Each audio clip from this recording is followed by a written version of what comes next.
నా పేరు Srikanth. First time మీరు కానీ మన ఛానల్ చూస్తుంటే సబ్స్క్రైబ్ చేస్తారని మనస్ఫూర్తిగా కోరుకుంటున్నా. అట్లాగే నా వీడియో మీకు నచ్చినట్లయితే లైక్ చేస్తారని, అట్లాగే నా వీడియోని మీ కుటుంబ సభ్యులకి, మీ మిత్రులకి షేర్ చేస్తారని.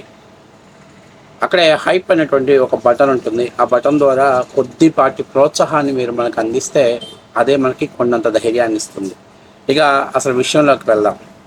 తండ్రికి తగ్గ తనయుడు, అంతేకాకుండా తండ్రిని ఆశయాలని మించి విజయాన్ని అందించినప్పుడు నిజంగానే ఆ కొడుకుని చూసినప్పుడు తండ్రి మురిసిపోతూ ఉంటాడు. ఇది సహజంగానే మనకి చిన్నప్పుడు ఒక పద్యం చెప్పేవాడు, పుత్రుడు జన్మించక కలగదు పుత్రోత్సాహము, ఆ పుత్రుని కనుగొని 10 మంది పొగడగా అట్టి సంతోషం అనేది తండ్రికి శాశ్వతమైన సంతోషం అంటారు, అవునా కదా? అట్లాగే మీ అందరికీ ఈరోజు మామూలుగా చూస్తే మీరు ఎక్కడ చూసినా, మా చిన్నప్పటి నుంచి కానీ ఎక్కడ చూసినా ప్రైవేటు విద్యా సంస్థలు 10th క్లాస్ మార్కుల లిస్టులో ప్రభంజనాన్ని సృష్టిస్తున్నాయని చెప్పి ఏ ఛానల్ ఓపెన్ చేసినా ఒకటి ఒకటి ఒకటి ఒకటి ఒకటి అంటూ మోత మోగిచ్చేసేవాళ్ళు, అవునా కదా? గతంలో టీవీలో చూసినట్లయితే ఏ ప్రైవేట్ విద్యా సంస్థల యొక్క ర్యాంకుల ప్రభంజనం మీదనే పెద్ద ఎత్తున వీడియోలు నడిచాయి. 597, 598 ఇట్లా చూపిస్తూ వచ్చేవాళ్ళు 600కి. అయితే ఫస్ట్ టైం ఆంధ్రప్రదేశ్లో ప్రభుత్వానికి సంబంధించినటువంటి పాఠశాలల్లో చదువుకున్నటువంటి పిల్లలు 13 మంది పిల్లలు 596 మార్కులు సాధించి దేశంలో ఉన్నటువంటి గవర్నమెంట్ విద్యా సంస్థల అంటే గవర్నమెంట్ స్కూళ్ళకి సవాలుగా నిలవడంతో పాటు ప్రైవేటు స్కూళ్ళకి కూడా సవాలు విసిరారు.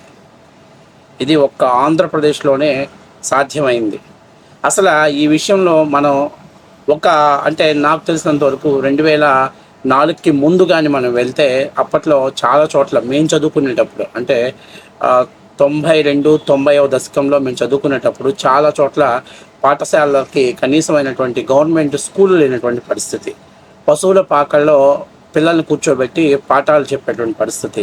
వర్షాకాలం వస్తే ఎవరు కొత్త పాక వేస్తే వాళ్ళ పాకాలకు వెళ్ళి పగలు గేదెలు పొలాలకు వెళ్తే పిల్లలు అక్కడ కూర్చొని చదువుకునేటువంటి పరిస్థితి. కనీసం బ్లాక్ బోర్డ్ లేనటువంటి పరిస్థితులు ఉన్నాయి. ఆ పరిస్థితుల్లో మీ అందరికీ బాగా గుర్తుందో లేదో, నాకైతే బాగా గుర్తుంది. ఎందుకంటే స్వయ అనుభవాన్ని మించినటువంటి సాక్ష్యం ఇంకోటి ఉండదు. అప్పట్లో చంద్రబాబు నాయుడు గారు ఒక పిలుపునిచ్చాడు. ఆ పాట మీ అందరికి కూడా మారు మోగిపోయి ఉంటుంది. కదలుదాము రండి మనం జన్మభూమికి, తల్లిపాల రుణం కొంత తీర్చడానికి, కన్న తల్లి కన్న మించిన కథానేల తల్లి, కదలుదాము రండిరా జన్మభూమి రుణం తీర్చుకోవటానికి, అదిగదిగో చేతులెత్తి దీనంగా నిలిచుందెవరు, చిన్ననాడు నీ ఒడిలో వారించిన గ్రామమే. ఏమడుగుతుంది ఈరోజు గ్రామం నిన్ను? పాఠశాల కట్టమంటుంది, లేకపోతే ఒక వైద్యశాల కట్టమంటుంది. అలాగే 10 మైళ్ళు నడిచెళ్ళిన పాఠశాల గుర్తుందా, వైద్యమందక ప్రాణాలు కోల్పోయిన కంట తడి పెంచిన పల్లెటూరు గుర్తుందా అని అక్కడ ఒక పాట అద్భుతంగా చెప్తాడు. ఈరోజు నీవు ఉన్నత స్థానంలోకి వెళ్ళావు, గ్రామం యొక్క రుణం తీర్చుకోవాల్సిన అవసరం వచ్చింది. అప్పట్లో చాలామంది ఎన్ఆర్ఐస్ కానీ బిజినెస్ మ్యాన్లకు కానీ ఈ పాట ఒక వాళ్ళ మైండ్లో మేము కూడా మా గ్రామానికి ఏదో కొంత చేయాలనేటువంటి ఒక అడుగు ముందుకు వేశారు. అప్పట్లోనే చాలా చోట్ల తాతలు ముందుకు వచ్చి స్థలాలు తీసుకొని గవర్నమెంట్ స్కూళ్ళని కట్టారు. ఈ మధ్య జగన్మోహన్ రెడ్డి గారు మొన్న బెండంపూడి అని చెప్పి తీసుకొచ్చాడు. అది కూడా 100%. కావాలంటే మీరు దాని వెనకాల చెక్ చేసుకుంటే 100కి 100% దాని ఫౌండేషన్ వేసింది కూడా ఈ జన్మభూమి కార్యక్రమం ద్వారానే జరిగింది అనేది కావాలంటే మీరు చెక్ చేసుకోవచ్చు. నేనైతే విమర్శలు చేయదలుచుకోవట్లేదు. ఎందుకంటే ఎన్ఆర్ఎస్ అంత స్వచ్ఛందంగా అరే ఇదేదో బాగుందిరా, మన గ్రామం కోసం ఏదైనా మనం చేయాలరా అనే ఉద్దేశంతో ఎక్కువ ఎన్ఆర్ఐస్ ఉన్నటువంటి గ్రామాలలో వాళ్ళు పెద్ద ఎత్తున చందాలు వేసుకొని అక్కడ స్కూల్ అని, అలాగే అద్భుతమైనటువంటి వాళ్ళకి కావాల్సినటువంటి మెడికేషన్స్ లాంటివి, లేకపోతే వృద్ధాశ్రమాలు లాంటివి, లేకపోతే పెద్ద పెద్ద వాటర్ ట్యాంక్ లాంటివి కూడా వాళ్ళు నిర్మాణం చేసినటువంటి సందర్భాలు కొన్ని ఉన్నాయి. సో అందులో వచ్చిందే బెండంపూడి విద్యా సంస్థ కూడా. అది అప్పట్లో అదొక పెనుమార్పు. ఆ తర్వాత జరిగినటువంటి ప్రభుత్వాలలో పెద్ద ఎత్తున విద్యా వ్యవస్థకు కూడా పెద్ద ఎత్తున బడ్జెట్లు కేటాయించడం జరిగింది. తర్వాత మీకు అసలు ఈరోజు అది చంద్రబాబు నాయుడు గారి మార్క్ అయితే ఈరోజు నేను మీకు చెప్పబోయేది లోకేష్ మార్కు గురించి చెప్తా. దాదాపుగా 597 మార్కులు 9 మంది విద్యార్థులు సాధించారు. 96 మార్కులు 4 విద్యార్థులు సాధించారు. అది శ్రీకాకుళం నుంచి ఏదైతే ఇచ్చాపురం కాంచి మొదలుపెట్టుకొని తడా వరకు ఉన్నటువంటి ప్రభుత్వ స్కూళ్ళలో విద్యార్థులు మోగించినటువంటి ప్రభంజనం. 13 మంది విద్యార్థులు 596 లోపు మార్కులు సాధించిన వాళ్ళు. ఆ 13 మంది విద్యార్థుల్లో 12 మంది బాలికలు ఉంటే ఒక్క వ్యక్తి మాత్రమే బాలుడు ఉన్నారు. అంతేకాకుండా 580 మార్కులు సాధించినటువంటి విద్యార్థులు దాదాపుగా రాష్ట్ర వ్యాప్తంగా ప్రభుత్వ స్కూళ్ళలో చదువుకునే పిల్లలు 200 మందికి పైగా ఉన్నారు. నిజంగా ప్రభుత్వ స్కూల్లో చదువుకునేటువంటి పిల్లలు దాదాపుగా 400, 380, నేను 441 మార్కులు ఆ రోజులు సాధిస్తే మమ్మల్ని పిలిచి అప్రిషియేట్ చేసి మాకు స్వీట్ బాక్స్ ఇచ్చిన సందర్భాలు ఉన్నాయి. ఎందుకంటే నేను కూడా గ్రామీణ ప్రాంత స్కూళ్ళలో చదువుకుంటూ వచ్చినటువంటి పిల్లలు ఆ రోజులు 441 అంటే 450, 480 హైయెస్ట్ మార్కు. అప్పటికి చాలా కార్పొరేట్ స్కూళ్ళన్నీ కూడా 585, 595 వరకు వచ్చినా కూడా 480 అంటే ప్రభుత్వ పాఠశాలలో అది హైయెస్ట్ మార్క్ అన్నమాట. కానీ ఈరోజు కార్పొరేట్ స్కూల్ని తలదన్నే విధంగా ఈరోజు ఇంత అద్భుత విజయం సాధించడానికి ఏంటి అసలు లోకేష్కి ఏం సంబంధం అంటే, ఆంధ్రప్రదేశ్ రాష్ట్ర విద్యాశాఖ మంత్రి నారా లోకేష్ గారు ఒక 100 రోజుల ప్రణాళిక పెట్టారు. ఈ 100 రోజుల ప్రణాళికే ఇంత అద్భుతమైనటువంటి సంచలనమైనటువంటి విజయాన్ని సొంతం చేసుకోవడంలో కీలక పాత్ర పోషించింది. ఏంటి ఆ 100 రోజుల ప్రణాళిక అంటే, 6 డిసెంబర్ 2025 నుంచి 3/3/2026 అంటే దాదాపుగా పబ్లిక్ ఎగ్జామ్స్కి వచ్చే ఒక 20-25 డేస్ ముందు వరకు కూడా ఈ 100 రోజుల ప్రణాళిక అనేది విద్యార్థుల్లో ఉన్నటువంటి ప్రతిభని, వాళ్ళలో ఉన్నటువంటి టాలెంట్ని, వాళ్ళు రేపు ఎగ్జామ్స్ని ఎలా ఫేస్ చేయాలనేటువంటి దాన్ని మొత్తాన్ని కూడా ఒక అద్భుతమైనటువంటి ప్రణాళిక రచించారు. ఆ ప్రణాళికని మీరు అందరూ చూస్తే అక్కడ మీరు చూడండి, విద్యార్థులకి వాళ్ళ యొక్క రిజల్ట్స్ పత్రాన్ని వదిలిన పక్కనే లీ యాప్ అని ఉంటుంది. అంటే లెర్నింగ్ ఎడ్యుకేషన్ యాప్ అన్నమాట. ఈ లీ యాప్ యొక్క ముఖ్య ఉద్దేశం ఏంటయ్యానంటే, దాదాపుగా ఈ 100 రోజుల్లో 45 టెస్ట్లు, వాళ్ళకి ఎగ్జామ్ టెస్ట్లు నిర్వహించడం జరుగుతుంది.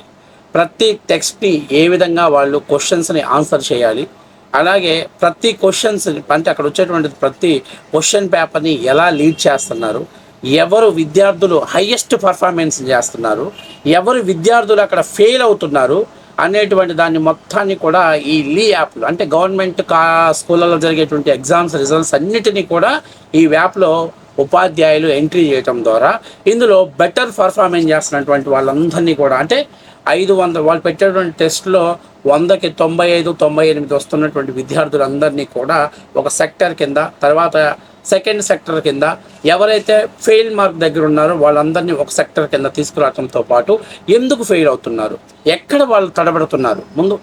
ఎందుకంటే కార్పొరేట్ స్కూల్స్ అన్నీ ఎలా ఉంటాయి అంటే, కేవలం ఎవడైతే హైయెస్ట్ చదువుతున్నాడో వాడిని మాత్రం పికప్ చేస్తారు. ఎందుకని, వాడు సక్సెస్ అవుతాడు కాబట్టి ఆ సక్సెస్ అయినటువంటి మార్క్ రేట్ని వాళ్ళ ఖాతాలో వేసుకోవడం కోసం. మీరు కావాలంటే ఏ విద్యా సంస్థ, నేను ఏ సంస్థ పేరు చెప్పను, ఈరోజు కార్పొరేటర్ ప్రైవేట్ స్కూళ్ళు కావచ్చు, కాలేజీలు కావచ్చు, అంతేనా కాదా, 100% అది వాస్తవం. కానీ ఇక్కడ గవర్నమెంట్ స్కూల్లో లోకేష్ ఒక విధానాన్ని తీసుకొచ్చాడు. బెటర్ చేంజ్ అంటే ఫెయిల్యూర్స్ ఎవరైతే ఉన్నారో వాళ్ళని ఇంకొక సక్సెస్, అంటే కనీసం ఇప్పుడు సపోజ్ మీకు చెప్పాలి అంటే 35-36 మార్కులు రావడానికి తడబడుతున్న వాళ్ళని 50 మార్కుల దగ్గరికి లీడ్ చేయటం, ఎవరైతే 50లో ఉన్నారో వాళ్ళని 75 మార్క్స్ని లీడ్ చేయటం, 75 నుంచి 80 ఎబోవ్లో ఉన్న వాళ్ళకి 90 మార్క్స్లో లీడ్ చేయటం, 90లో ఉన్న వాళ్ళకి 98 మార్క్స్లో లీడ్ చేయటం. ఎట్లా అనేటువంటిది రివిజన్ టెస్ట్లు నిర్వహించడం, అట్లాగే వాళ్ళకి ఆ ఎగ్జామ్స్ మీద ప్రతిరోజు వాళ్ళకి రివ్యూ నిర్వహించటం, అలాగే ఎక్కడ వాళ్ళు తప్పులు చేస్తున్నారు, ఎక్కడ వాళ్ళు మిస్టేక్ జరుగుతుంది, దాన్ని మళ్ళీ ఉపాధ్యాయులు దాన్ని రెక్టిఫై చేసి విద్యార్థులకు అర్థమయ్యేటువంటి భాషల్లో పెట్టడం, అలాగే ప్రతి వీక్లీ ఒకటి టెక్స్ట్ నిర్వహించడం. అంటే ఇప్పుడు దాకా 6 రోజులు అంటే 3 రోజులు కండక్ట్ చేసినటువంటిది, అంటే దాన్ని ఏం చెప్పాలంటే 3 రోజులు కండక్ట్ చేసినటువంటి దాన్ని ఒకరోజు ఒక టెక్స్ట్గా నిర్వహిస్తారు. ఆ 3 క్వశ్చన్స్ పేపర్స్ని ఒకరోజు రిలీజ్ చేయటం. అంతేకాకుండా ఎక్కడ వాళ్ళు తడబడుతున్నారు, ఏ క్వశ్చన్ని వాళ్ళు కాంప్లికేటెడ్ అయ్యేటట్లు చేస్తున్నారు, దాని మీద కూడా విద్యార్థులకి సరైనటువంటి అవగాహన కల్పించడంలో ఈ లీ యాప్ని అట్లాగే ఉపాధ్యాయులు సమన్వయం చేసుకోవటం, విద్యాశాఖ దానికి సంబంధించినటువంటి బుక్లెట్లు విద్యార్థులకు అందించడం, ఆ సబ్జెక్టుని డెప్త్గా వాళ్ళు అవగాహన చేసుకునేటట్టు. అంటే ప్రైవేట్ స్కూళ్ళల్లో ఏం జరుగుతుందంటే రాముడు అడవికి వెళ్ళాను, ఆ రాముడు రావణాసుడితో యుద్ధం చేశాను, ఇది ప్రైవేట్ స్కూల్లో చెప్పేది. కానీ ఇక్కడ ఏంటంటే రాముడు ఎందుకు అడవికి వెళ్ళాల్సి వచ్చింది, రాముడు ఎందుకు రావణాసుడితో యుద్ధం చేయాల్సి వచ్చింది, ఇలాగా అంటే దాన్ని ఎక్స్ప్లెనేషన్ చేసి ఓహో ఇదే అందుకని చెప్పేసి రాముడు అరణ్యవాసానికి వెళ్ళాల్సి వచ్చింది, ఈ కారణం చేత రాముడు రావణాసుడితో యుద్ధం చేయాల్సి వచ్చింది అనేటువంటి దాన్ని టెక్స్ట్ రివైజ్ చేసి అప్పచెప్పడంలో ఈ లీవ్ యాప్ ఉపాధ్యాయుల సమన్వయంతో, విద్యాశాఖ సమన్వయంతో వాళ్ళని ముందుకు నడిచింది. ఇక మీకు సింపుల్గా చెప్పాలంటే ఇది ఒక మహోన్నతమైనటువంటి ఒక యుద్ధం చేశారు. గవర్నమెంట్ స్కూళ్ళల్లో చాలామంది చదువుకున్న వాళ్ళు ఉన్నత స్థానంలోకి వెళ్ళినటువంటి వాళ్ళకి కూడా ఈరోజు అప్పట్లో సరైనటువంటి వసతులు లేని రోజులు, కానీ ఈరోజు అన్ని వసతులు అందించడంతో పాటు విద్యాశాఖ సహాయ సహకారాలు అందించడం, ఎవడు బాగా ఎగ్జామ్స్ని అటెండ్ అయ్యి వాళ్ళు ఉన్నటువంటి టాలెంట్ని బయట పెడుతున్నాడో వారికి కావాల్సినటువంటి మెటీరియల్ ఇంకా అందించడం, అంటే దాన్ని ఏమని అంటారంటే వాళ్ళలో ఉన్నటువంటి స్కిల్స్ని ఇంకా బయటికి తీయటం అనేటువంటి దాని మీద ఎక్కువ ఫోకస్ పెట్టింది. ఈ 100 days ఈ యొక్క ఒక యుద్ధంలో భాగస్వాములైనటువంటి వాళ్ళు విద్యాశాఖ, అలాగే ఎవరైతే టీచర్స్ ఉన్నారో టీచర్సు, అలాగే విద్యార్థులు, అలాగే తల్లిదండ్రులు, వీళ్ళందరి సమన్వయంతో ఈరోజు భారతదేశ చరిత్రలో మొట్టమొదటిసారిగా నాకు తెలిసి ఇంతవరకు ఏ స్కూళ్ళల్లో ఈ ర్యాంకులు వచ్చాయని చెప్పి ప్రభుత్వం తరపున వీడియో రిలీజ్ చేసినటువంటి ఏకైక వ్యక్తి అది నారా లోకేష్ ఎడ్యుకేషన్ మినిస్టర్గా ఉండటం ఇది ఒక అద్భుతమైనటువంటి ఫలితాలు. ఆయన అప్పట్లో కనీస వసతులు కల్పించడంలో చంద్రబాబు నాయుడు విజయం సాధిస్తే ఈరోజు విద్యార్థుల్ని కార్పొరేటర్ స్థాయితో ఢీకొట్టి ఏం తక్కువ మా గవర్నమెంట్ స్కూళ్ళకి, చదివేవాడికి మాకు కావాల్సినంతటువంటి దమ్ము ధైర్యం ఉంది అని నిరూపించినటువంటి ఘనత ఈరోజు ఆ శాఖ మంత్రి గారి దగ్గర నుంచి ఆ శాఖ అధికారులు, అలాగే విద్యార్థులు, ఉపాధ్యాయులు, అలాగే స్కూల్ పిల్లలు అయితే ఇప్పుడు తాజాగా ఇంకొకటి అసలు లెర్నింగ్ సిస్టంలోనే చేంజెస్ చేయాలని చెప్పి మొట్టమొదటిసారిగా ఈరోజు ఒక నూతన శకానికి నాంది పలికాడు. మొన్న పిల్లలు, నేడు విద్యాపకులు, విద్యా వ్యవస్థలో విప్లవాత్మక మార్పులు తెస్తున్న నారా లోకేష్ 37 మంది ఉత్తమ ఉపాధ్యాయుల్ని వారం పాటు సింగపూర్కి పంపిస్తూ రాష్ట్ర విద్యాశాఖ అక్కడ డిజిటల్ లెర్నింగ్, అలాగే స్మార్ట్ క్లాస్ రూమ్స్, ప్రాజెక్ట్ ఆధారిత బోధన, మూలాంకన విధానాలపై క్షుణ్ణంగా అధ్యయనం చేసి ఉత్తమ పద్ధతులతో మన పాఠశాలను అమలు చేయటమే ఈ పర్యటన యొక్క ముఖ్య ఉద్దేశం అని చెప్పేసి చూడండి ఎంత మార్పులు తీసుకొచ్చాడు. ఇది మార్పులు తీసుకురావటం, ఇది ప్రైవేట్ కాలేజీలకు స్కూళ్ళకు ధీటుగా తయారు చేయటం. అంతేగాని నలుగురు బెండంపూడి విద్యార్థులు తీసుకొచ్చి అక్కడ కూర్చోబెట్టి మేమే అని చెప్పించుకోవటం, వాళ్ళు ఇంగ్లీష్లో చెప్తుంటే పొంగిపోవటం కాదు. ఇది రియల్ స్టోరీ. ఈ 100 days అనేదే వాళ్ళ సమిష్టి విజయానికి పూర్తి కారణం, బాధ్యత.